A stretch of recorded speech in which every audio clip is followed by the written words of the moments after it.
Selamat datang ke JRY News Channel. Sebelum itu jangan lupa like, komen, dan subscribe.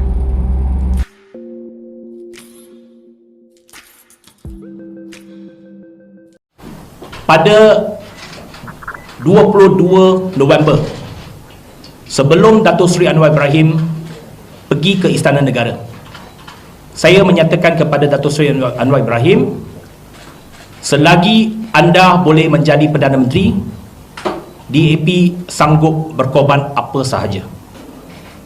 That is my commitment to Datuk Seri Anwar Ibrahim. Jadi saya menaruh kepercayaan dan terima kasih kepada Datuk Seri Anwar Ibrahim. Beliau tidak bersetuju untuk kita tak memasuki kabinet. Dia insist DAP must be part of the government.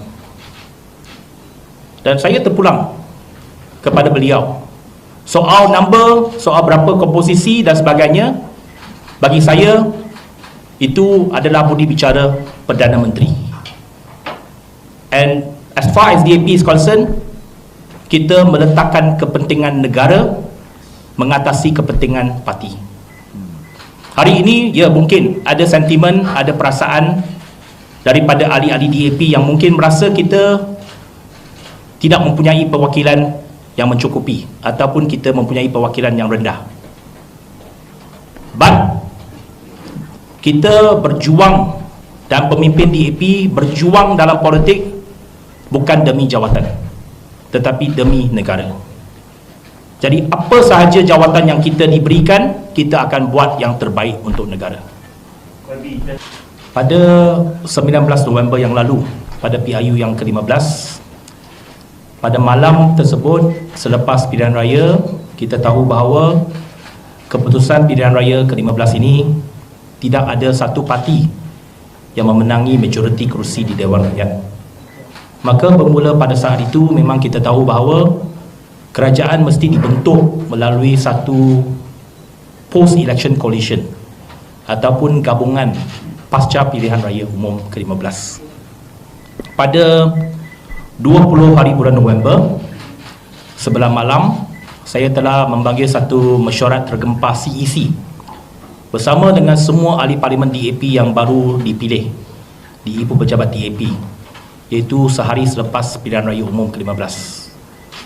Pada mesyuarat tersebut, kita telah pun membuat satu keputusan di mana semua ahli CEC dan ahli parlimen DAP yang hadir telah pun memberikan mandat kepada saya untuk menyokong Datuk Seri Anwar Ibrahim untuk membentuk kerajaan tanpa syarat. Maka prioriti kita, objektif kita dan keputusan kita pada ketika itu ialah untuk memastikan Datuk Seri Anwar Ibrahim mendapat kepercayaan dan mendapat majoriti untuk diangkat sebagai Perdana Menteri Malaysia dan seterusnya menubuhkan kerajaan persekutuan. Jadi dengan mandat tersebut, pada 22 hari bulan November, sebelum Datuk Seri Anwar Ibrahim berangkat untuk pergi ke Istana Negara, saya berada di pejabat beliau di Bukit Gasing pada tengah hari tersebut. Dan dia menerima panggilan telefon daripada Istana Negara untuk menghadap Yang di-Pertuan Agong pada pukul 4.30 petang. Sebelum beliau pergi ke Istana Negara, saya telah pun menyatakan komitmen saya bagi pihak DAP, iaitu ahli-ahli parlimen DAP akan menyokong beliau sebagai Perdana Menteri tanpa apa-apa syarat. Dan saya telah pun menyatakan itu kepada beliau sebagai bahawa sekiranya DAP menjadi stumbling block, kita akan facilitate dan untuk memudahkan beliau untuk mendapat satu kepercayaan dan juga majoriti untuk membentuk kerajaan. That is our commitment. Jadi saya telah pun menyatakan komitmen itu kepada Datuk Seri Anwar Ibrahim bahawa we support his premiership unconditionally, tanpa apa-apa syarat. Dan memang itu satu hakikat dan kita tak pernah pun meletakkan apa-apa syarat dari segi jumlah kabinet, portfolio dan sebagainya. We just want to facilitate him to form the government. That is our commitment. Dan itu juga merupakan mandat dan keputusan yang telah dibuat oleh semua ahli parlimen DAP dan CEC DAP pada malam 20 November. Jadi 22 November beliau telah pun menghadap Yang di-Pertuan Agong dan bersetuju untuk menubuhkan kerajaan perpaduan. And as you know, selepas itu kita semua tahu apa yang berlaku. Perikatan Nasional tidak bersetuju untuk kerajaan perpaduan, dan sehari selepas itu Barisan Nasional dan GPS bersetuju untuk menubuhkan kerajaan perpaduan. Dan pada 24 November Datuk Seri Anwar Ibrahim mengangkat sumpah.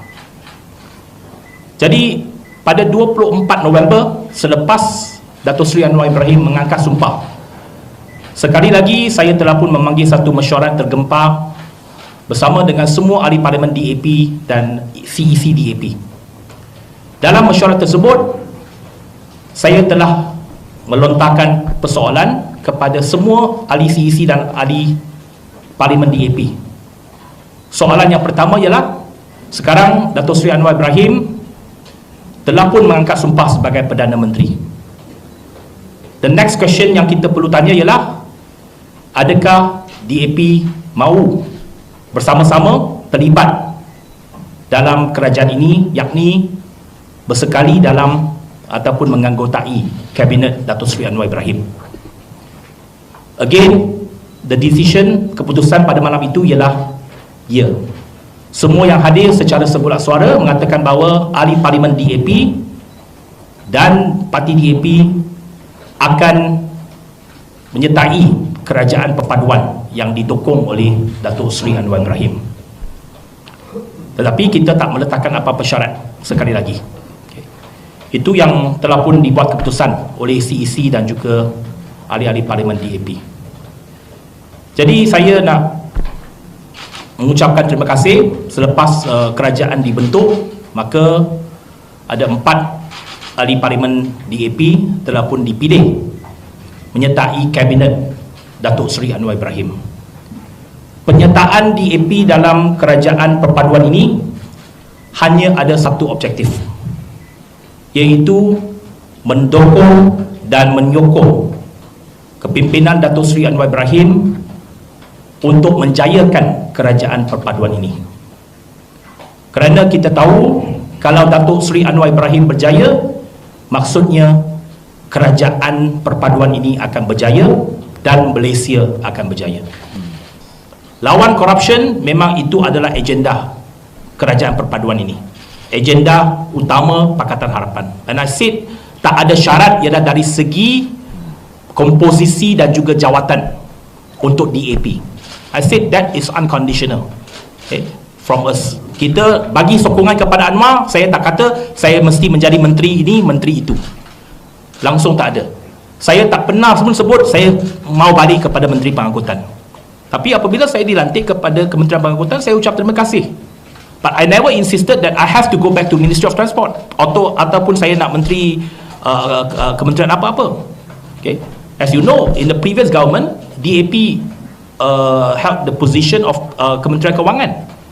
Jadi kita tak ada syarat itu kata kalau Datuk Seri nak sokongan kita, DAP mesti diberikan Kementerian Kewangan. Tidak ada.